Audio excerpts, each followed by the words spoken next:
Hey guys, thanks for checking back in. I appreciate all the comments and some of the questions you guys have put out there. Just want to do a quick follow-up video. It's been about a week. Not much has happened because I've been doing a lot of, I wouldn't say troubleshooting, but improvements.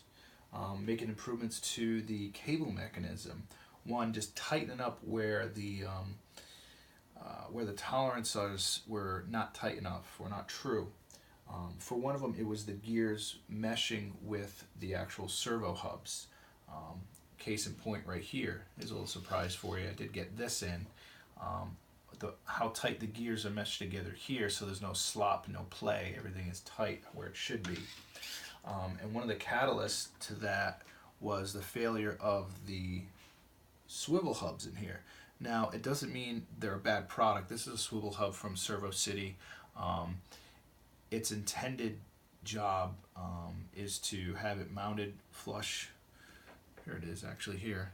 Mounted flush, and then it would just rotate. You would mount something off of their pattern to rotate there. So, and in essence, it was a perfect solution at the time to try out. The only thing is, there's so much torque on this that the nylon nut started to back out. So I said, well, let's see if we can fix that. And what was happening is you have a bolt, a nylon nut, and you had a steel washer. So I replaced the steel washer with a Teflon one, or nylon, so that way I can clamp it even tighter, put some lithium grease on the bearings, and actually did a great job. This one's still holding well. I think I did this one really well. So it's stiff, but it still rotates well. This one, you can see, I'm not sure if you can, but basically it's coming off. So to me, that's a 50% failure rate. So it needed to be redesigned. So I did that, and you can see in some of the pictures I put up before the video. You can check it out where what I did. But this is what I made here. Basically took that piece, extruded this out, and pillow blocked it. So basically we get a bearing point on the front and back, extending through a bolt. And on the inside of that bolt, we have a thrust bearing, which is in here already. This is all set up with the hub and that attached to it. And it took out all the slop that was in there. So before, when I used to come over here and I used to just move it around by hand, you could feel some slop in the gears. Right now, I feel nothing in the gears. This is just flexing with the cable, just a tad. Same thing with the side. This is actually flexing with that. It's really, really tight. So good news. We had that taken care of. All right, so what else did we work on? We worked on the hubs, and you saw that in my last pictures, but I didn't really do too much besides put it in the sphere and see my tolerances. And what I noticed with it is I want more clearance at the bottom. I had about a 1/4 inch from the edge of this. In CAD, it was 1/4 inch, and I thought, well, that's enough. Well, when you get it in there, it doesn't seem like a lot of space.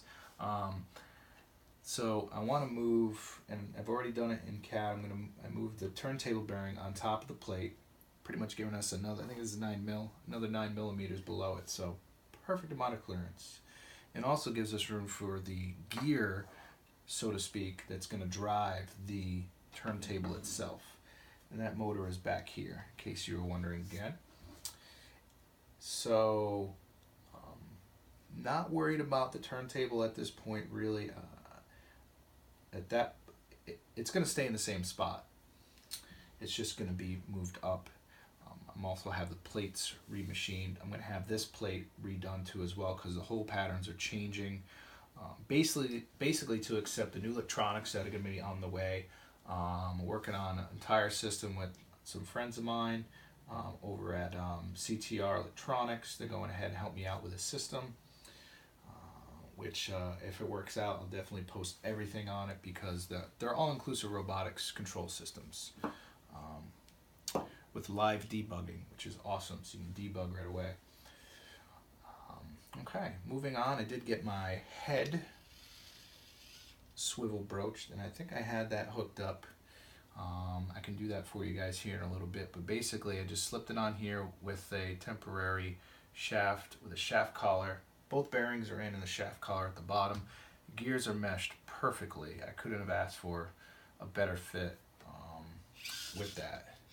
I know someone asked me about broaching and if there's services for that. Basically, anybody can buy a brooch. I think a hex brooch goes for about, it's not cheap, about $150 if you can find it a little bit cheaper. But then you need a 6-ton press to push it through, which I don't really have a use for a press for a lot of things. I mean, if I'm going to mass produce this for people, maybe I would, but at that point, that's it. So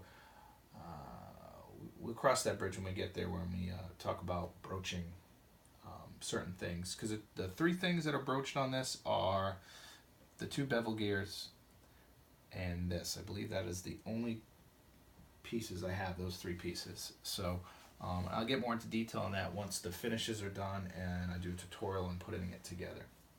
All right, moving on. Where we at? So that's pretty much it right now. It's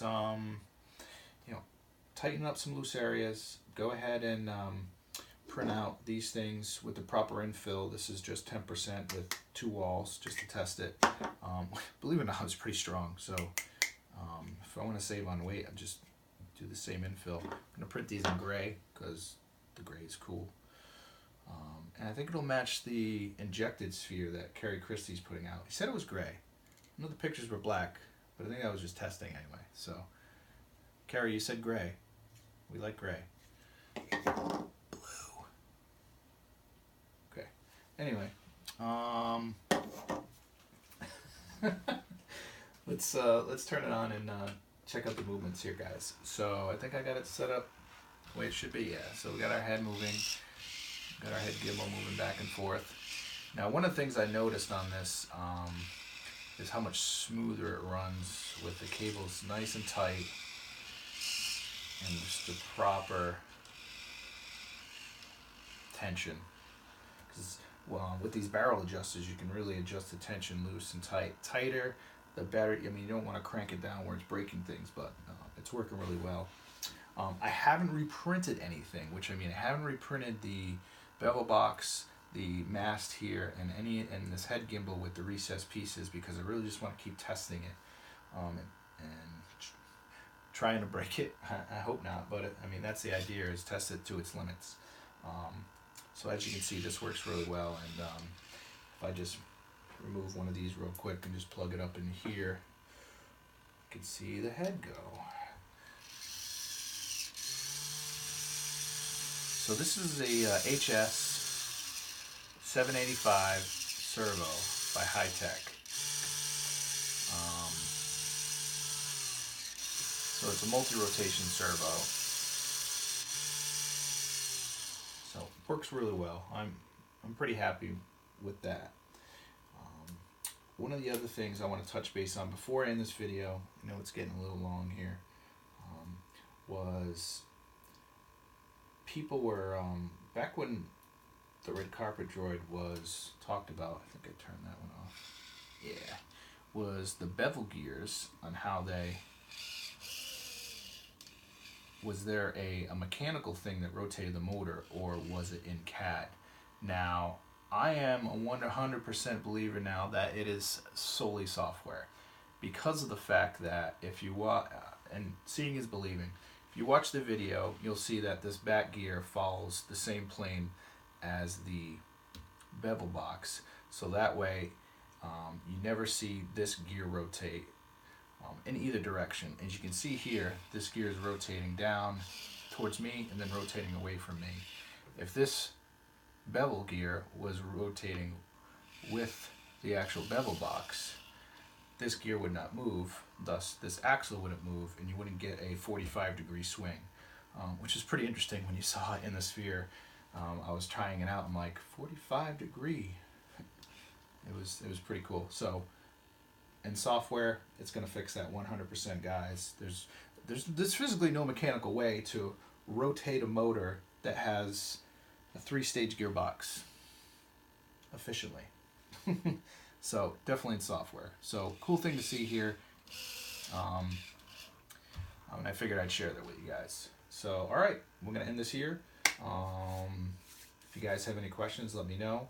and try to get something to you guys next week based off of what I'm working on. So happy building, guys, and we'll get back to you later.